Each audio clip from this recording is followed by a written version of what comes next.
แดนកំពង់ក្តៅថៃបិទច្រកព្រំដែនបណ្ដោះអាសន្នក្រោយកម្ពុជាបន្តប្តឹងករណីចំនួនទៅតុលាការ ICJ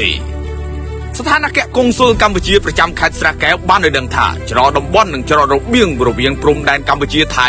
នឹងត្រូវបានបិទជាបណ្ដោះអាសន្នចាប់ពីថ្ងៃទី7 ខែមិថុនាឆ្នាំ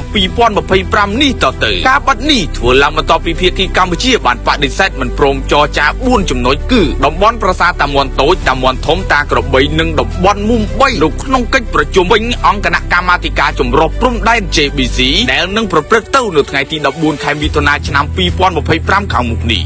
ដោយទាមទារឲ្យភាគីថៃដោះស្រាយនៅតុលាការយុត្តិធម៌អន្តរជាតិ ICJ ស្ថានភាពកុងស៊ុលកម្ពុជាបញ្ជាក់ថាច្រកតំបន់ច្រករបៀងនៅតាមបណ្ដាខេត្តនានាជាប់ព្រំដែនថៃកម្ពុជាក៏ត្រូវបានបិទជាបណ្ដោះអាសន្នផងដែរសូមជម្រាបថាការរសៀលថ្ងៃទី5 ខែមិថុនាឆ្នាំ 2025 នេះប្រមុខការពារជាតិកម្ពុជាថៃបានជួបពិភាក្សាអំពីភាពតានតឹងតាមព្រំដែនដែលបានប្រព្រឹត្តទៅស្រុកអរញ្ញាប្រទេសខេត្តស្រះកែវប្រទេសថៃផងដែរ